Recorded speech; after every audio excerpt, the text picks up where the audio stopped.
Thank you for staying with us on Joy News Prime. I'm Gary Al Smith, and this is The Sport. We begin with Neelanti van der Poy, who is asking the government to do more to ensure that the Ghana Football Association doesn't go off track. As you know, we are in a new dispensation and hoping that from here on in, we have no repetition of the 13 years of difficulty under Kwesi Nyantakyi.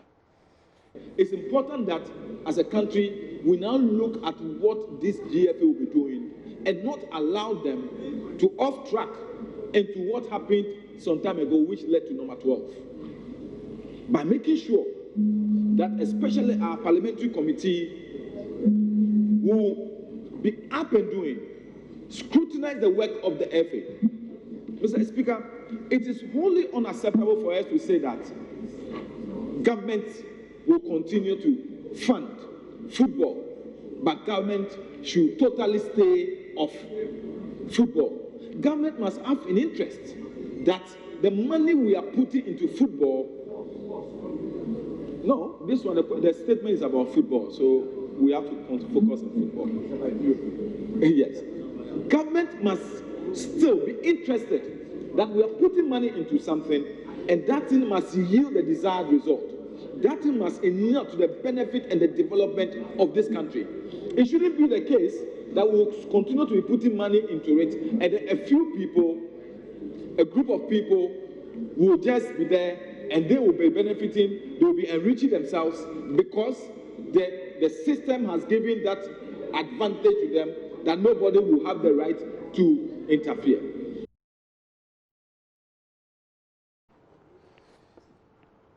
So the Ghana Premier League is one of the key products that we hope will get a boon or a boost in this new dispensation. One of the key things about the Ghana Premier League that has raised questions over the years is the health aspect. Now, one person says that the GFA must ensure that an ambulance is present at all league centers. He says every player must undergo medical checks before the league season begins. The person speaking is Dr. Prince Pambo, who is a member of the CAF Medical Committee. As a medical committee member of CAF, we have said this over and over, that no football match, if it is CAF sanctioned, and I'm sure very soon GFA will insist on this. In the past, we have insisted enforcement was a problem. No football game should ever start without the match commissioner or the referee seeing an ambulance. It's a non-starter, so there should always be an ambulance. Clubs should ensure that every player you contract to come and play for you should be taken through the standard medical examination. So they will take their blood, they will examine them, they will do an ECG for the heart and see if they have a heart problem.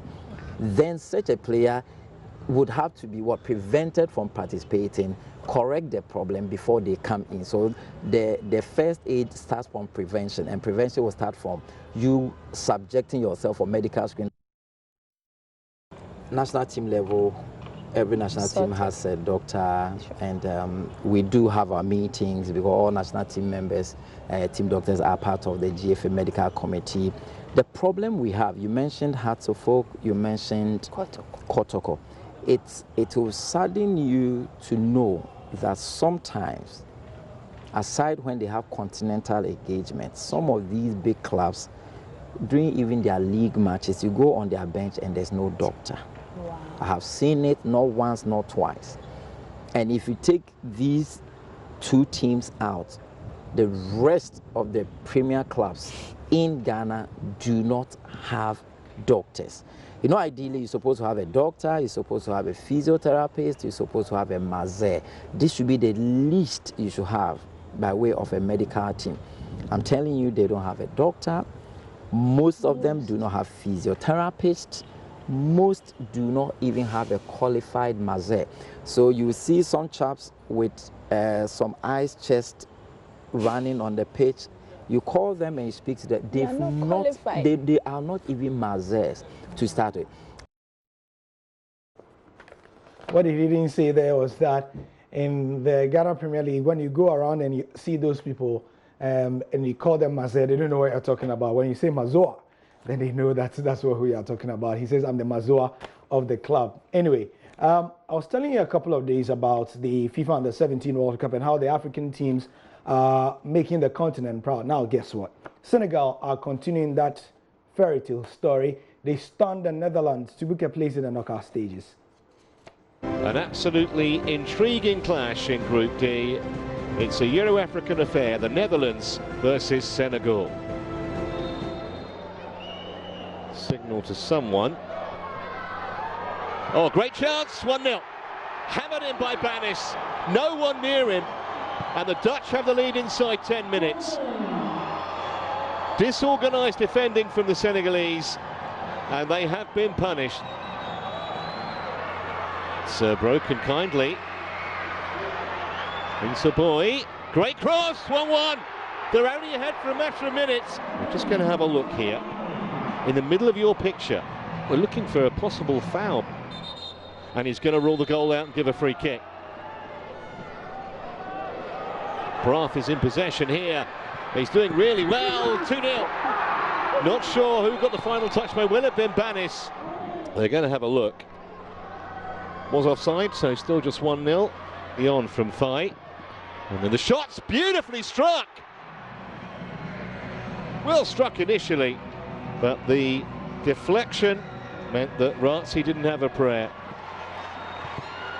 But optimistic, but the keeper couldn't hold it. Oh, heavy touch from Faye, was it? No, he kept it alive. Now then, is that a penalty? Referee says it is. And Senegal have a great chance to win it. The Bahada had already been carded. 2 yellows make a red in his case. Papsar then, beautifully done. And Senegal have come from behind again. And this time, their opponents don't have much time to come back. And a chance here, Balde is away, and he's going to score. And Senegal have won this with 2 goals late on. The Dutch had to commit players forward, and Balde has punished them. Banis gave the Dutch the lead, but after that, the story was all about Senegal. Felicitations, Senegal, they say. Moving on to Spain. In La Liga, it's Mallorca Osasuna 2-2, Eibar Villarreal 2-1, Getafe Granada 0-0. And in the Serie A, it's also Milan and Spal 0-0.